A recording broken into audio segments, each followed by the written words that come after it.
Hello friends, आज हम लोग देखेंगे बोट एंड स्ट्रीम।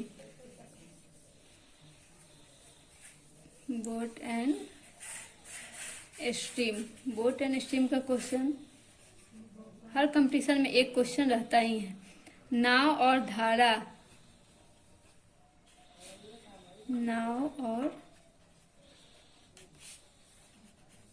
धारा।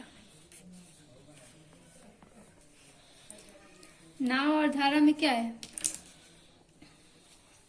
ये मान लिए धारा। धारा क्या, पानी, पानी की लहर, यही हमारी धारा है, ये धारा है।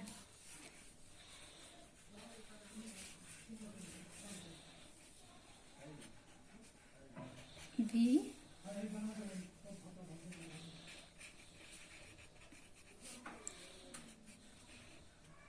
यू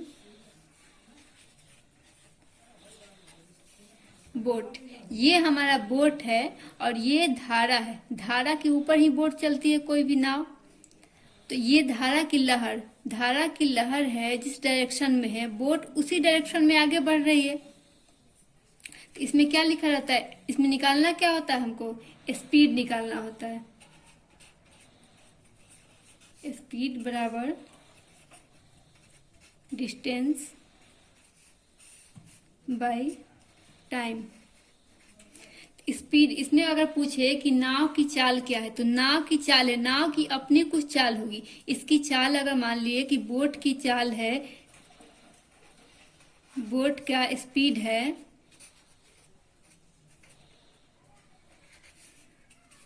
20 किलोमीटर पर आवर और इसकी स्ट्रीम की स्पीड है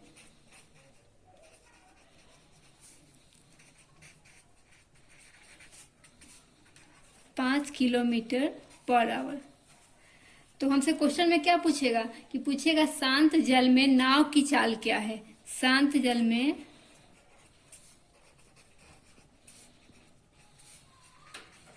नाव की चाल, नाव की चाल क्या हो जाएगा, इसमें हम लोग स्पीड दोनों को प्लस कर देते हैं, v plus you, v plus you करेंगे तो v प्लस यू कितना हो जाएगा, 20 प्लस 5, 25 किलोमीटर पर आवर हो जाएगा इसकी चाल। यही अगर होगा इसमें कि धारा हमारी, तो ठीक है, ऐसे धारा बह रही है, धारा है और बोट चल रही है इस डायरेक्शन में, ये बोट है। बोट की अपनी कुछ चाल होगी, जो भी चाल है, स्ट्रीम है, और धारा इस दिशा में बह रही है, बोट जा रही है इस दिशा में। तो क्या होगा, बोट को पीछे की तरफ धक्का देगा, इसको प्लस में नहीं करेंगे, तब क्या हो जाता है हमारा वही चाल जो हो जाता है धारा की विपरीत चाल।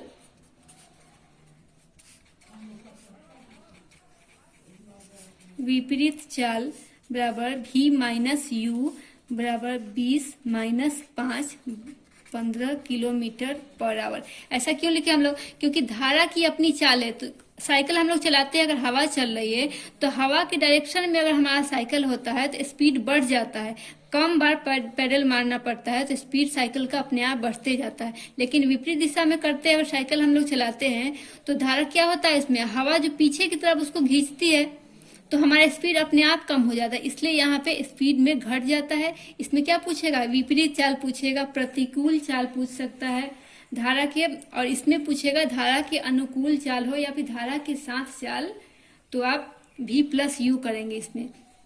इसी से क्वेश्चन बनता है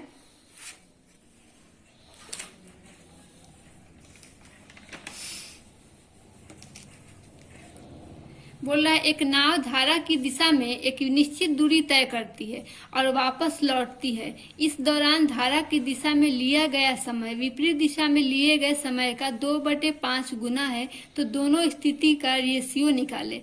इसमें क्या बोल रहा है, कुछ निकालना नहीं है इसमें, बस बोल रहा है कि दोनों में जो लिया गया समय है उस स्थिति का, उसका रेशियो निकालना है।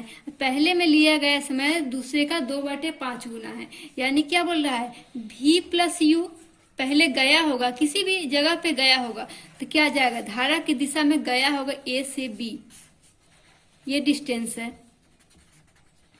इस डिस्टेंस पे कोई गया होगा तो जाने में तो ठीक है, धारा उसके साथ गई होगी तो चला गया होगा, आने में तो धारा के वो विपरीत आया होगा, तो दोनों स्थिति तो अलग अलग हो जाएगा, इसमें प्लस हुआ होगा, इसमें माइनस हुआ होगा, तो v प्लस यू बाई लिखेंगे हम लोग v माइनस यू, दोनों स्थिति का बोल रहा है, तो क्या हो जाएगा v प्लस यू।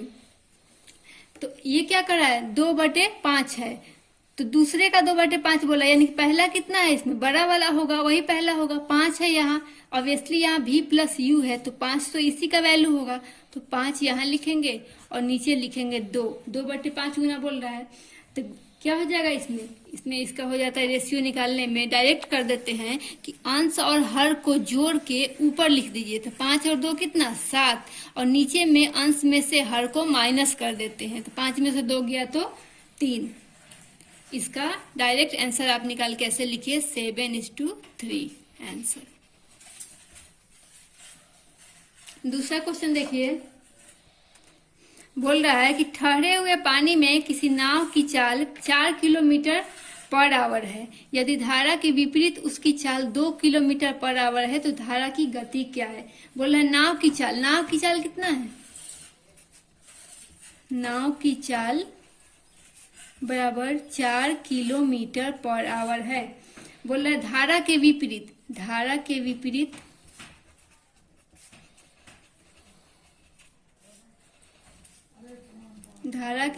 चाल कितना है 2 किलोमीटर पर आवर।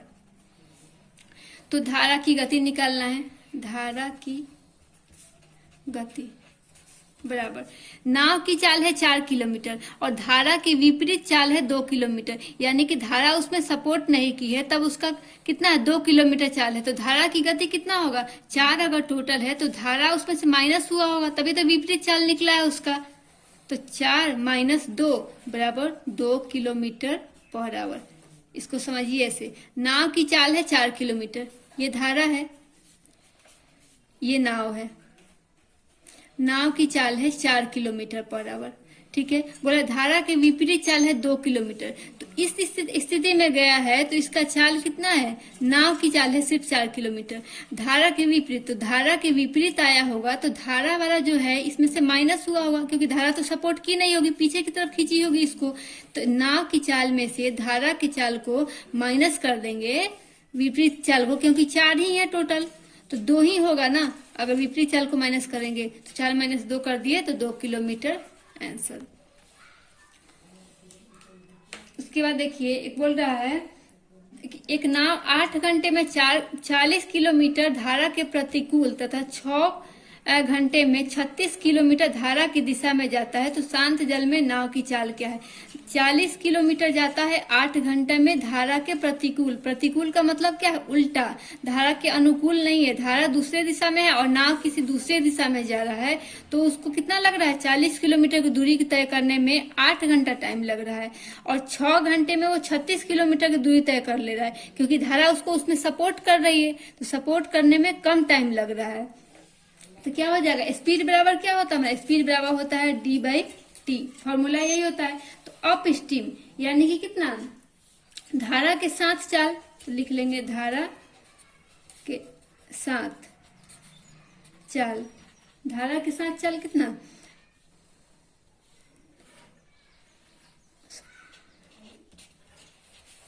8 से काट देंगे 5 घंटे में, तो 5 किलोमीटर पर आवर, ये प्रतिकूल निकल गया हमारा, धारा इसमें नहीं है, सॉरी।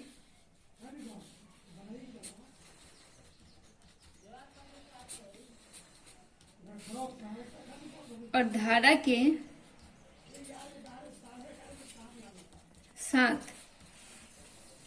के साथ चल हो जाएगा 36 किलोमीटर, अब बटा कितना 6, तो 6 बार में काटे 6 किलोमीटर पर आवर। धारा के साथ चाल है 6 किलोमीटर और धारा के विपरीत चाल है 5 किलोमीटर, तो शांत जल में नाव की चाल बोल रहा है, तो नाव की चाल क्या हो जाएगा, नाव की चाल बराबर दोनों को प्लस करेंगे और बटा 2,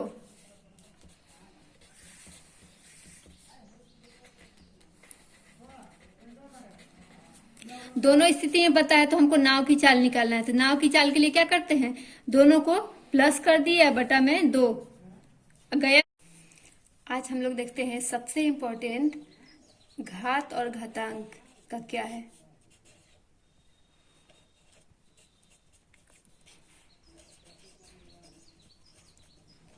पावर इंडिसेज बोलते हैं इसको।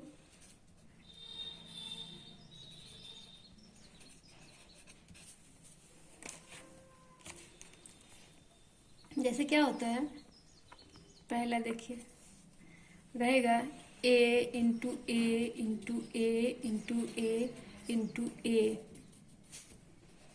nth टाइम, nth बार लिखा हुआ है।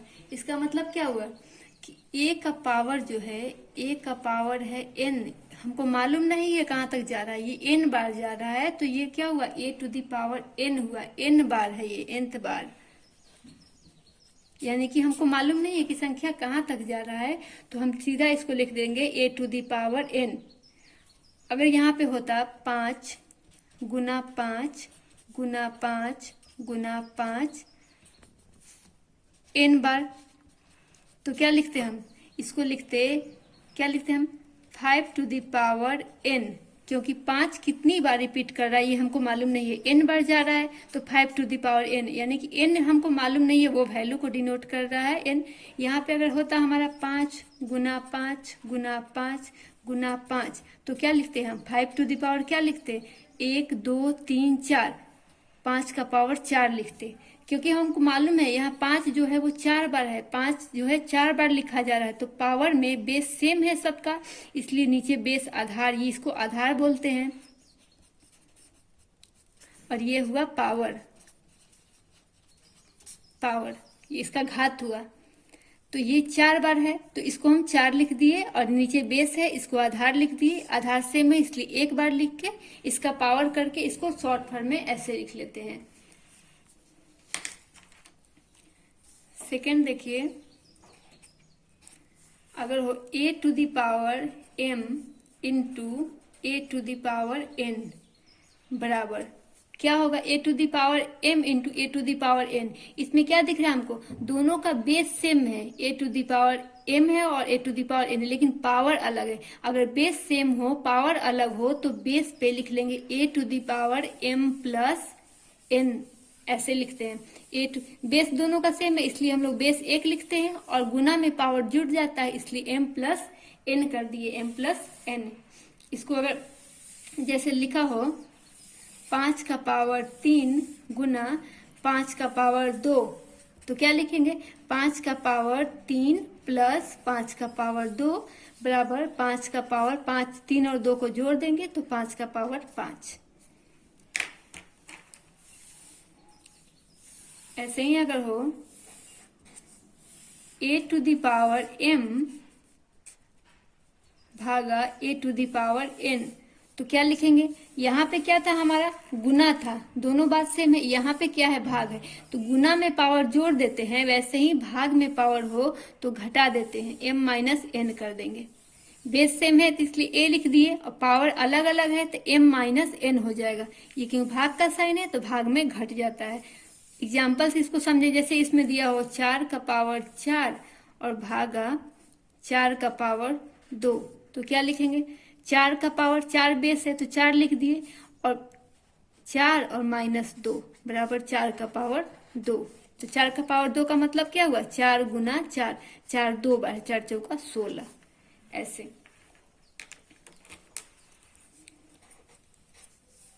जैसे लिखा हो a का पावर m का होल पावर n, इसका मतलब क्या हुआ, a का पावर m है और उसका होल पावर n है, यानी कि m का भी पावर n हो गया। तो इसमें लिखते हैं हम लोग a का पावर m इन mn, m और n गुना हो जाता है, दोनों पावर गुना हो जाता है, बेस एक ही है तो mn डायरेक्ट लिख देते हैं, mn। जैसे समझिए इसको, 10 का पावर हो 3 और उसका पावर हो 2, तो क्या लिखेंगे, 10 का पावर 3 गुना 2, तो 10 का पावर कितना हो जाएगा, टोटल 6 हो गया।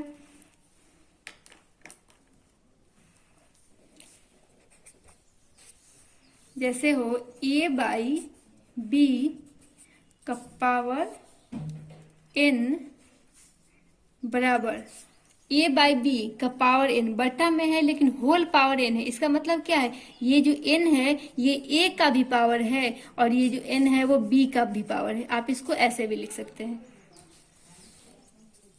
जैसे लिखा हो 4/3 का पावर 4। तो क्या लिखेंगे, 4 का पावर 4 बटा 3 का पावर 4, क्योंकि ये जो 4 है ये पावर 4 के लिए भी यूज होगा और 3 के लिए भी यूज होगा। a बाई बी का पावर होल पावर n का मतलब होता है a का पावर n बटा में b का पावर n।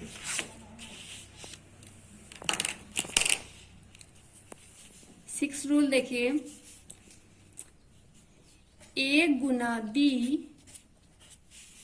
का पावर n, इसका मतलब हुआ a to the power n into b to the power n। अलग अलग हो गया दोनों, क्या है बस दोनों एक साथ ब्रैकेट में है, इसको हम लोग अलग कर लिए। पावर तो ये दोनों के लिए यूज होगा क्योंकि गुना में है, कहीं ना कहीं ये n a का ही पावर रहा होगा और b का भी, इसको ब्रैकेट में लाए होंगे। तो इसी को इसको तोड़ के लिख लिए ऐसे, जैसे एग्जाम्पल में देखिए 3 गुना 4 का पावर कितना 3, तो इसको लिखेंगे 3 का पावर 3 और 4 का पावर गुना 4 का पावर 3। ये कुछ नहीं है, कम बीच में का मतलब क्या होता है, यह गुना का साइन है। सेवेंथ रूल देखिए, a to the power x बराबर b हो तो a बराबर क्या हो जाता है, a बराबर हो जाता है b to the power 1/x। a to the power x है, a to the power x का वैल्यू जो है b के बराबर है, तो a बराबर क्या हो जाता है b का पावर 1/x, यानी कि ये रूट में चला जाता है। जैसे a का पावर हो गया 2 बराबर कितना, अगर 16 लिखा हो a का पावर 2 यानी कि स्क्वायर समझिए, a स्क्वायर इक्वल टू 16 अगर लिखा हो तो इसको हम क्या लिखेंगे, a बराबर लिखेंगे ना 16 का पावर 1/2। 1/2 का मतलब क्या होता है, रूट अंडर 16 का रूट, 16 का रूट क्या हुआ 4, तो a बराबर वैल्यू हो गया 4।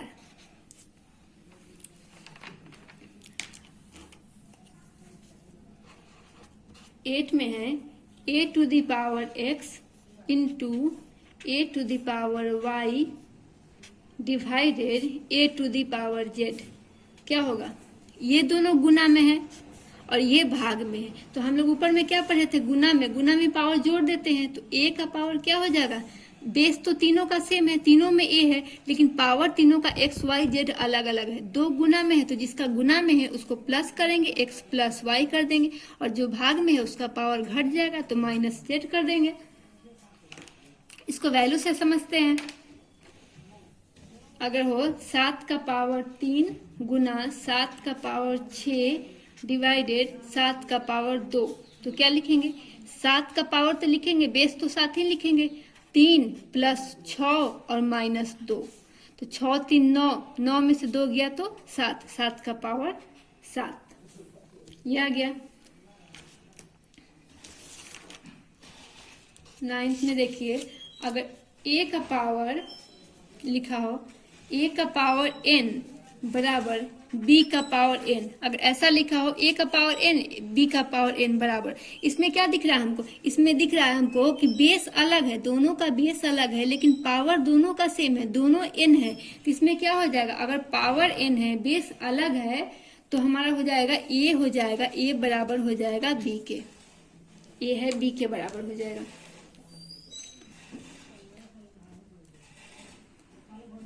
10 नंबर देखिए, अगर लिखा हो जैसे p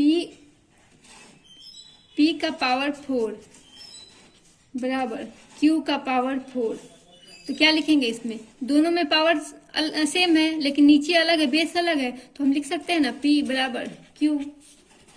ऐसे ही किसी भी नियम, ये नियम याद रखना जरूरी है, इसको याद रखिए। आप इसके अकॉर्डिंग कोई भी सवाल बना सकते हैं, अगले वीडियो में इससे रिलेटेड क्वेश्चन हम डालेंगे। Thank you.